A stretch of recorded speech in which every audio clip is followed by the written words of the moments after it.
Bienvenido a este video. Hablaremos sobre subrutinas en Python. En Python, las subrutinas son el equivalente a las funciones.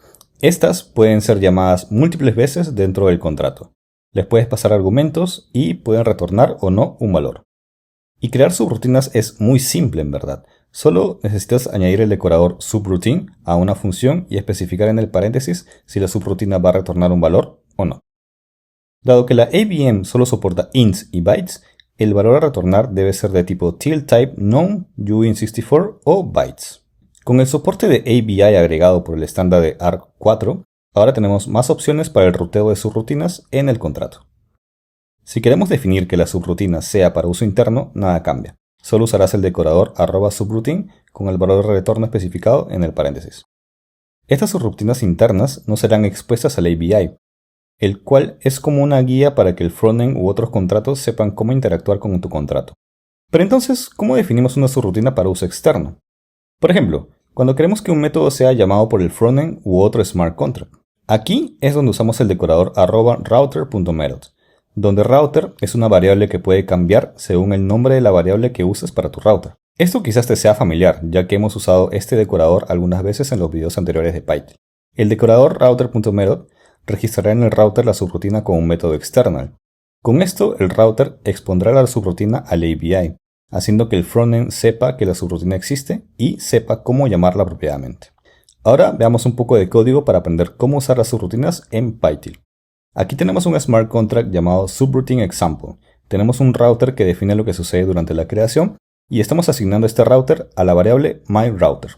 Contamos con dos subrutinas internas. La primera subrutina retorna un dato tipo TIL-type uint64. Este método, que toma dos argumentos, tanto a y b, donde ambos son uint64, nos retorna la suma usando la lógica a.get más b.get.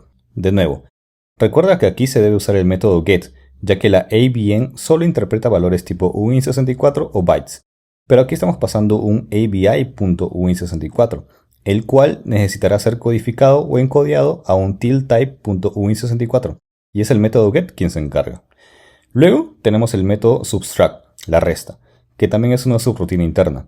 Nos retorna un TIL-type.uint64 y va a restar a y b. Recordemos que las subrutinas internas no están expuestas al ABI, así que el frontend no sabrá que estos métodos existen. Por ello, necesitaremos un método external que pueda llamar a estas subrutinas internas. Y aquí tenemos este método, llamado callInternal, que está decorado por myRouter.method.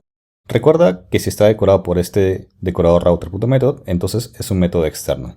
Este método external tomará tres argumentos. El primero es llamado action y toma un valor tipo ABI.string.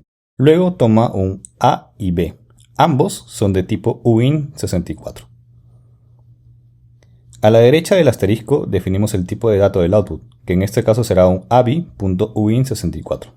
El método callInternal nos retorna un sequence, donde hacemos algunas condicionales. Aquí ponemos que si el valor de action es el mismo que el string add en bytes, entonces el output será el resultado de llamar la subrutina interna add con los argumentos de a y b ingresados. Así es como podemos llamar una subrutina interna desde un método externo. Es lo mismo que llamar una función Python dentro de otra función Python. Luego tenemos un else if, en donde comprobaremos que si el action tiene un valor de subtract en bytes. Si es así, el output tendrá el valor que nos retorna la subrutina interna al subtract con el argumento a y b. Por último, acá abajo tenemos el código de siempre que usamos para compilar y generar nuestros artefactos. Abramos una terminal y ejecutemos el archivo. Una vez compilado, vamos a nuestra carpeta, vemos que se creó la carpeta artifacts y dentro de la carpeta están nuestros tres artefactos generados que vamos a utilizar para desplegar en Dapflow.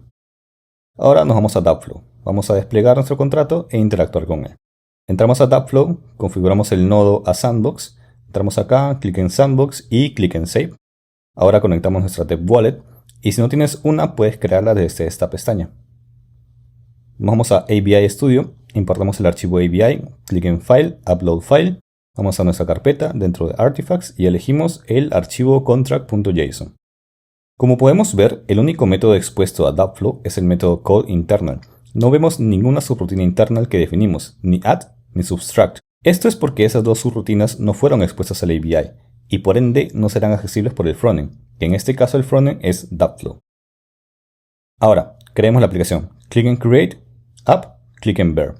Y como este contrato no tiene ningún estado, pondremos 0 en todos los campos. Subimos el Approval Program y luego subimos el Clear Program y daremos clic en Create.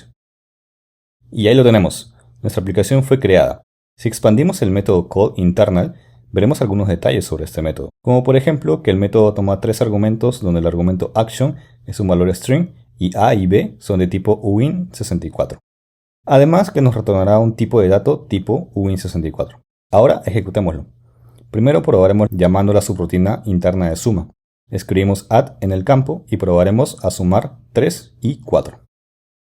Si ejecutamos esto, veremos que el método nos ha retornado 7, lo cual es correcto. Al hacer clic en el botón execute, se llama al método external llamado callInternal, el cual llama a la subrutina interna llamada add de sumar, porque pusimos add en el valor de action como input. Ahora probemos la subrutina de resta. Vamos a escribir en nuestro campo subtract y probaremos restar 10 menos 5. Damos ahora clic en execute y nos da un retorno valor de 5. Como vemos, hemos llamado al mismo método callInternal, pero como hemos pasado el argumento action con el valor subtract, el método fue capaz de cambiar su comportamiento y llamó a la subrutina interna subtract. Es así como funcionan y podemos manipular subrutinas en Python. Hoy hablamos sobre subrutinas de Python, que son equivalentes a las funciones. También hemos hablado de cómo definir subrutinas para uso interno y externo del contrato, usando el decorador subroutine y el decorador router.method.